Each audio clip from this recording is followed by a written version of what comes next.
warahmatullahi wabarakatuh. Hai adik-adik semuanya, adik-adik soleh dan soleha, apa kabarnya hari ini? Maafin Uma ya, udah lama banget nih kita nggak baca bukunya. Maafin ya adik-adik ya. Soalnya Uma keenakan liburnya ini. Maafin ya adik-adik ya. Nah, adik-adik soleh dan soleha, Uma ada buku baru ini. Bukunya tentang kisah-kisah Nabi dan Rasul. Nah, sekarang kita lihat nih. Uma ada punya beberapa nih. Nih. Ops. Nah, tapi Uma gak bisa bacain semuanya sekarang ya. Uma bacainnya satu-satu dulu. Nah, untuk yang pertama ini kita akan baca buku tentang awal kisah dalam Al-Quran dan hadis tentang Nabi dan manusia pertama. Penulisnya oleh Kak Ray L. Suraya. Nah, oke adik-adik, gak sabar kan pengen Uma bacain bukunya? Ayo. Kita berdoa dulu seperti biasa. Jangan lupa ya berdoanya. Bismillahirrahmanirrahim. Ya Allah, semoga ilmu yang akan kami baca dari buku ini semoga menjadi ilmu yang bermanfaat. Amin. Oke, adik-adik, siap-siap ya. Uma akan bacain bukunya. Boleh, kalau sambil ngemil-ngemil cantik boleh adik-adik. Ayo. Kita baca ya. Nah, hari ini Uma mau bacain yang ini nih. Nabi dan manusia pertama. Oke adik-adik, yang ini kita pinggirkan dulu. Yups, oke. Nah, kita baca yang ini ya adik-adik ya. Bismillahirrahmanirrahim. Ayo kita buka. Kira-kira apa ya ini ya? Kisah tentang siapa ya ini ya? Yuk, kita baca yuk. Balik lagi. Oke, nih. Bismillah, kita baca ya. Pada masa dahulu, ketika Allah baru selesai menciptakan Nabi Adam, seluruh penduduk langit diperintahkan bersujud untuk menghormati Nabi Adam. Nah, adik-adik, jadi ketika Allah baru selesai menciptakan Nabi Adam, seluruh penduduk langit itu diperintahkan untuk bersujud menghormati Nabi Adam. Oke. Tetapi iblis enggan untuk bersujud. Iblis ini merasa lebih mulia dari Nabi Adam sebab ia diciptakan dari api, sedangkan Nabi Adam diciptakan dari tanah. Nah, di sini iblis menolak adik-adik untuk menyembah Nabi Adam karena si iblis ini merasa dia lebih hebat dan lebih kuat dari Nabi Adam karena dia tercipta dari api, sedangkan Nabi Adam tercipta dari tanah. Begitu adik-adik. Oke, kita lanjut ya.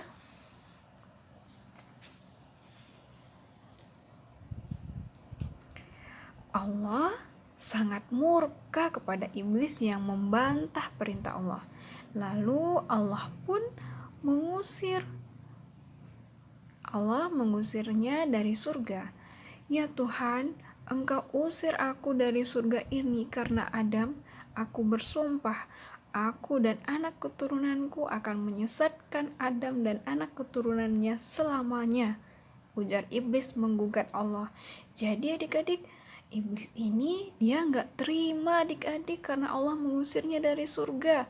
Maka si iblis ini berjanji adik-adik bahwa mereka akan menyesatkan Adam dan anak cucu keturunannya selamanya, kata iblis begitu. Ya Allah adik-adik, berarti dari sini ya iblis itu mulai tidak menyukai Nabi Adam dan keturunannya adik-adik, sehingga iblis ini menggugat kepada Allah Subhanahu wa taala adik-adik. Yuk kita lanjut ya.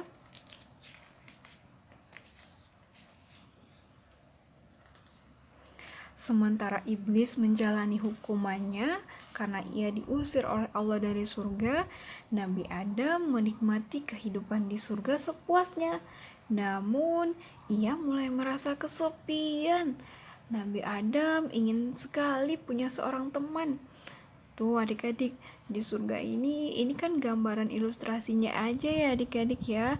Tetapi ini udah sangat indah adik-adik, surganya tuh ada air terjun, pepohonan, burung-burung, rumputnya hijau. Apalagi kalau surga yang aslinya ya adik-adik, Masya Allah. Semoga kita semua bisa masuk surga bareng-bareng ya adik-adik, amin ya Allah. Yuk kita lanjut ya baca bukunya. Nah adik-adik, karena Nabi Adam merasa kesepian, gak ada teman, akhirnya suatu ketika Nabi Adam ini sedang beristirahat di bawah pohon. Suatu ketika Nabi Adam ini tertidur. Saat terbangun, ia melihat seseorang di sampingnya. Seorang perempuan cantik pakai kerudung. Nah, Nabi Adam berkata, "Kamu siapa?" tanya Nabi Adam. Kemudian perempuan ini menjawab, "Aku adalah wanita. Aku belum tahu namaku," jawab perempuan itu. "Engkau aku beri nama Hawa," ujar Nabi Adam senang. Nah, jadi adik-adik, Nabi Adam ini bertemu dengan seorang perempuan. Kemudian perempuan ini gak tahu siapa namanya, karena dia juga baru diciptakan oleh Allah. Maka Nabi Adam memberi nama dia adalah Hawa. Itu karena Nabi Adam saking senengnya adik-adik, karena dia sekarang udah punya teman. Duh, kita lanjut lagi ya adik-adik ya. Setelah Allah menciptakan Hawa, kebahagiaan Nabi Adam akhirnya jadi sempurna.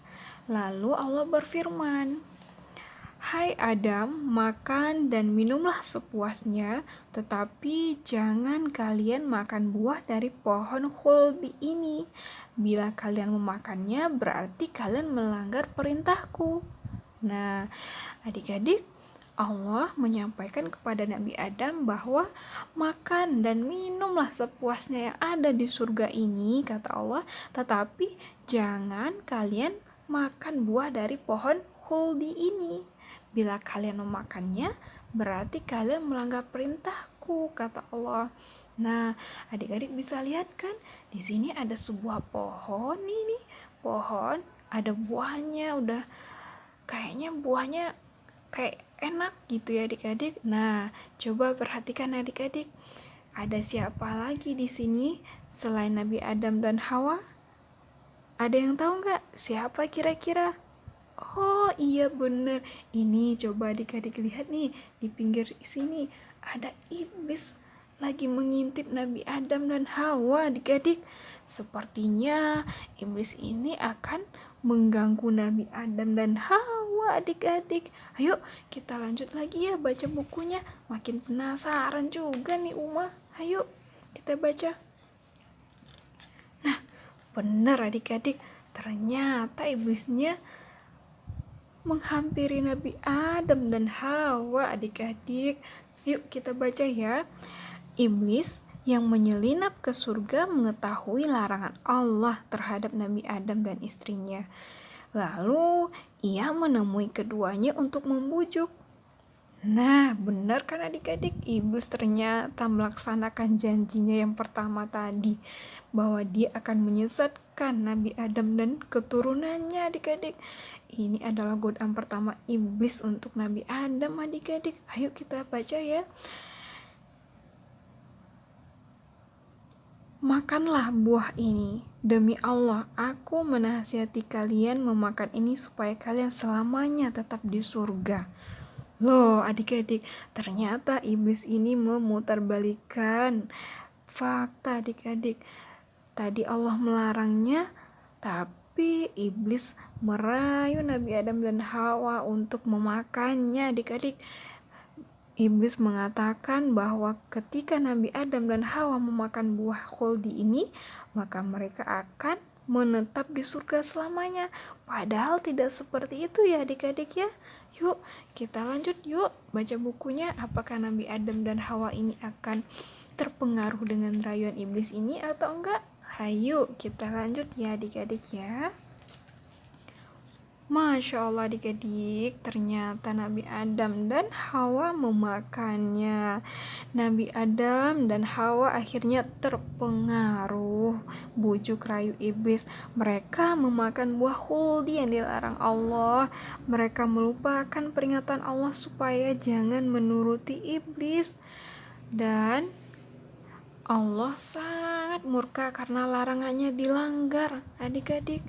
Ya Allah, ayo kita lanjut ya adik-adik ya. Memang luar biasa godaan dan rayuan iblis ini ya adik-adik ya. Makanya kita harus hati-hati dan kita harus tetap ingat perintah dan larangan Allah ya adik-adik ya. Kita lanjut ya bacanya. Allah pun membuat aurat Nabi Adam dan Hawa terbuka. Demi kemuliaanku, kalian harus meninggalkan surga ini. Perintah Allah kepada Nabi Adam dan Hawa. Nabi Adam dan Hawa sangat malu dan menyesal. Mereka memelas memohon ampunan kepada Allah.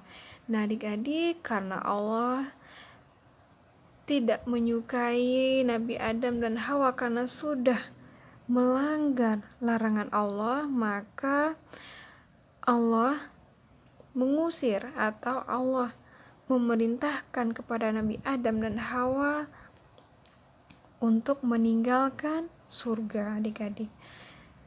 Hingga akhirnya Nabi Adam dan Hawa memohon ampun kepada Allah adik-adik. Ini di sini. Yuk kita lanjut lagi ya adik-adik ya.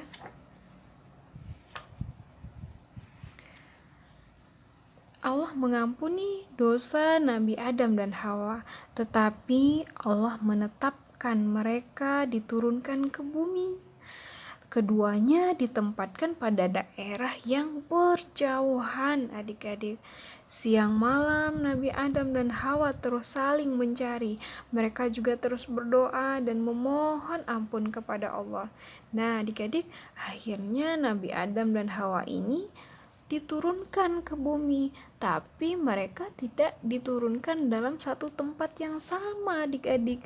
Mereka dipisahkan dengan jarak yang berjauhan adik-adik. Maka ini Adam dan Hawa saling mencari satu sama lain. Siang malam mereka saling mencari dan terus berdoa memohon ampunan kepada Allah adik-adik. Di sini terlihat adik-adik Hawa sedang mencari Nabi Adam, begitupun sebaliknya. Ya, kita lanjut ya bacanya ya. Waktu terus berlalu hingga 200 tahun kemudian. Suatu hari di hari Jumat, Nabi Adam melihat istrinya Hawa berada di puncak Jabal Rahmah.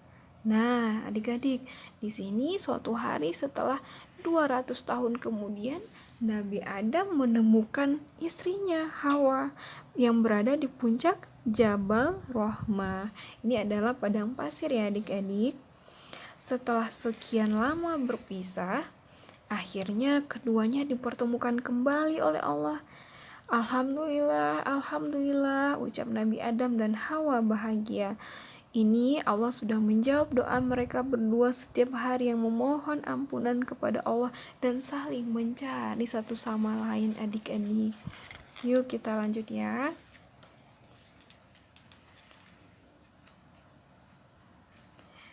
Hingga akhirnya Nabi Adam dan Hawa pun hidup bersama lagi. Hawa kemudian melahirkan anak-anak yang lucu adik-adik nih. Hawa sudah memiliki anak. Anak-anak yang dilahirkan Hawa selalu kembar dan berpasangan. Pasangan kembar pertama bernama Qabil dan Iklima. Pasangan kembar kedua diberi nama Habil dan labuda. Nah, adik-adik, ternyata anaknya Nabi Adam dan Hawa ini kembar adik-adik. Kembar yang pertama namanya Qabil dan Iklimah, pasangan kembar kedua diberi nama Habil dan Labuda. Nah, kita lanjut lagi ya. Qabil tumbuh menjadi anak yang sangat pandai bercocok tanam. Sementara itu Habil tumbuh menjadi anak yang sangat pandai beternak. Jadi Qabil itu dia pandai sekali bercocok tanam adik-adik. Sementara Habil lebih pandai di bidang peternakan adik-adik. Yuk kita lanjut lagi bacanya ya. Hingga suatu hari, Nabi Adam mendapat wahyu dari Allah. Qabil dan Habil diperintahkan mengorbankan sebagian hasil usaha mereka. Caranya dengan meletakkan hasil usaha itu di puncak bukit, adik-adik. Nah, jadi siapa tadi? Qabil, Habil. Nah, Qabil dan Habil ini diperintahkan untuk mengorbankan sebagian hasil usaha mereka, adik-adik. Kalau Qabil itu lebih pandai di bidang apa? Di bidang apa adik-adik? Ayo lihat lagi. Di bidang bercocok tanam. Maka Qabil ini mengambil sebagian dari hasil usaha dia dan ditaruh di atas bukit. Begitu juga dengan Habil. Nah, kita lanjut ya. Hasil usaha yang nantinya disambar api menunjukkan kurban itu diterima oleh Allah.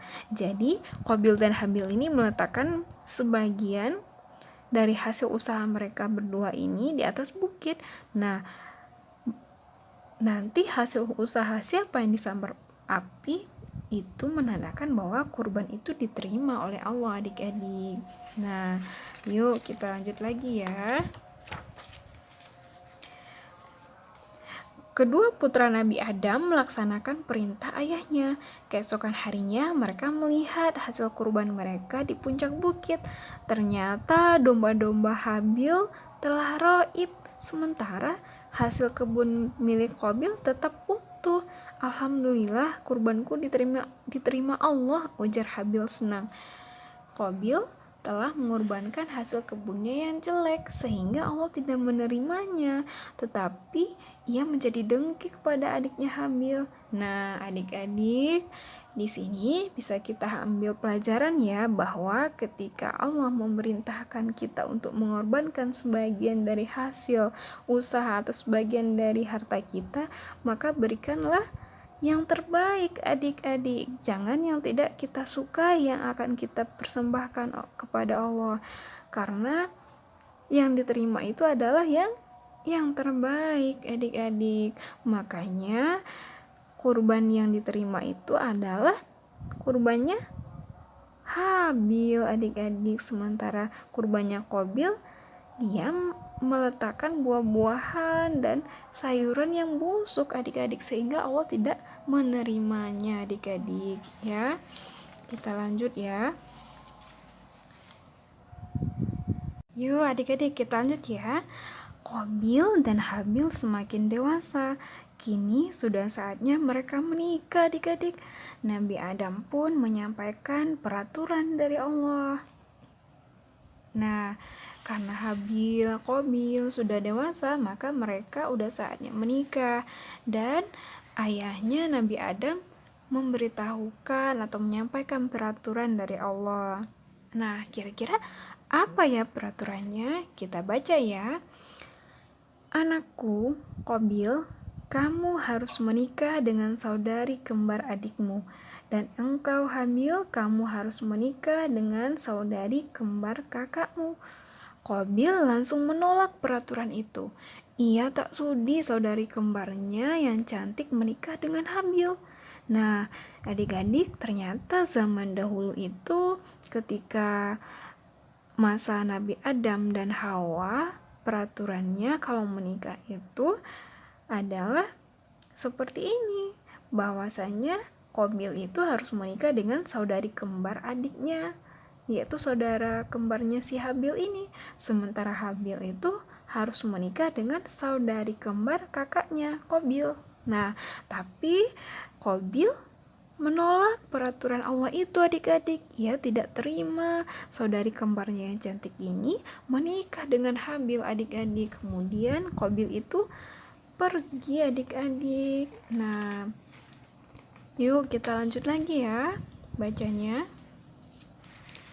Nah, karena Qabil ini tidak terima, pikiran Qabil semakin dipengaruhi bisikan iblis adik-adik. Nah, lagi-lagi iblis menyesatkan anak keturunan Nabi Adam adik-adik.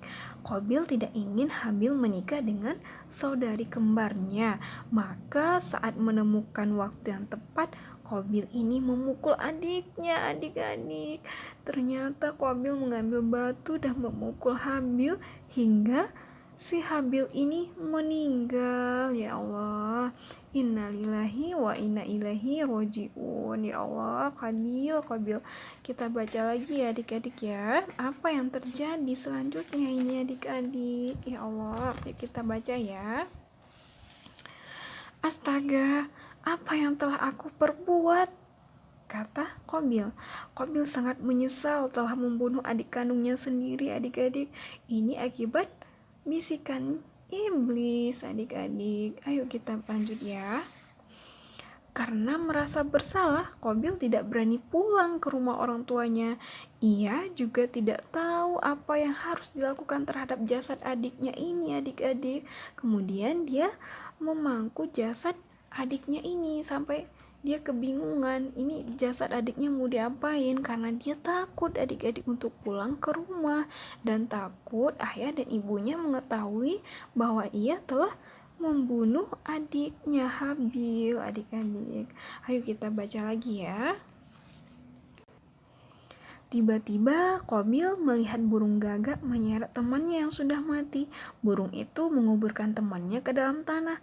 Oh, aku harus lakukan seperti yang dilakukan burung itu, pikir Qabil. Akhirnya Qabil menguburkan jasad adiknya Habil. Pembunuhan yang dilakukan Qabil menjadi dosa terbesar pertama di muka bumi. Nah, jadi adik-adik, beberapa saat si Qabil ini kebingungan karena adiknya meninggal dan dia tidak berani membawa pulang. Si Qabil ini melihat seekor burung gagak menyeret temannya yang sudah mati, dan burung itu menguburkan temannya ke dalam tanah, sehingga Qabil pun menirukan hal yang sama kepada jasad adiknya Habil adik-adik.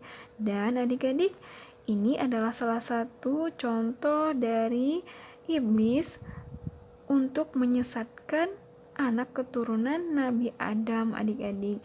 Dia sudah menghasut Qabil untuk membunuh adiknya Habil karena ada rasa iri dan dengki kepada adiknya yang diminta untuk menikahi saudari kembarnya yang cantik, dan dia tidak terima hingga akhirnya dia membunuh adik kandungnya sendiri adik-adik. Astagfirullahaladzim. Hal ini tidak boleh dicontoh ya adik-adik ya. Nah, cerita atau kisah tentang Nabi Adam ini juga terdapat dalam surat Al-Maidah ayat 30-31. Uma akan bacakan artinya ya adik-adik ya. Ayo kita simak ya. Maka hawa nafsu Qabil mendorongnya untuk membunuh saudaranya, kemudian dia pun benar-benar membunuhnya. Maka jadilah dia termasuk orang yang rugi. Kemudian Allah mengutus seekor burung gagak menggali tanah untuk memperlihatkan kepadanya Qabil bagaimana dia seharusnya menguburkan mayat saudaranya. Qabil berkata, "Oh, celaka aku, mengapa aku tidak mampu berbuat seperti burung gagak ini, sehingga aku dapat menguburkan mayat saudaraku ini." Maka jadilah dia termasuk orang yang menyesal.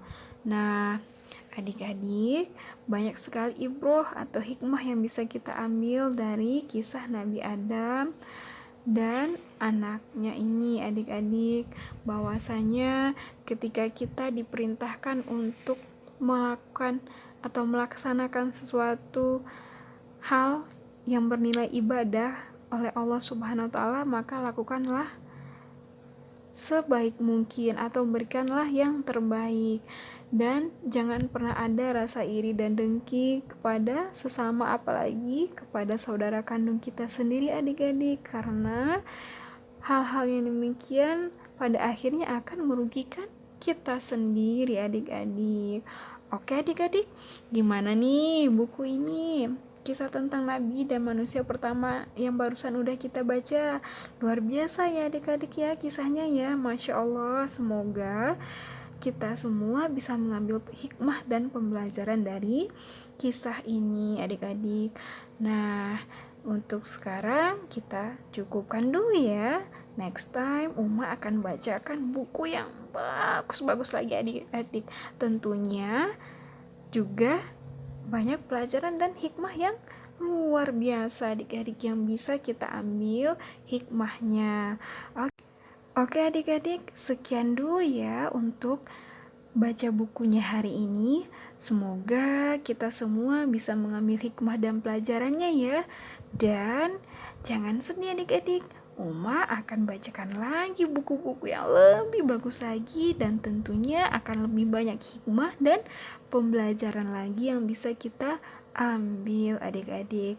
Oke adik-adik, tetap semangat ya, dan tetap jaga kesehatannya ya adik-adik soleh dan solehah. Sampai ketemu lagi dengan Uma di video selanjutnya. Assalamualaikum warahmatullahi wabarakatuh.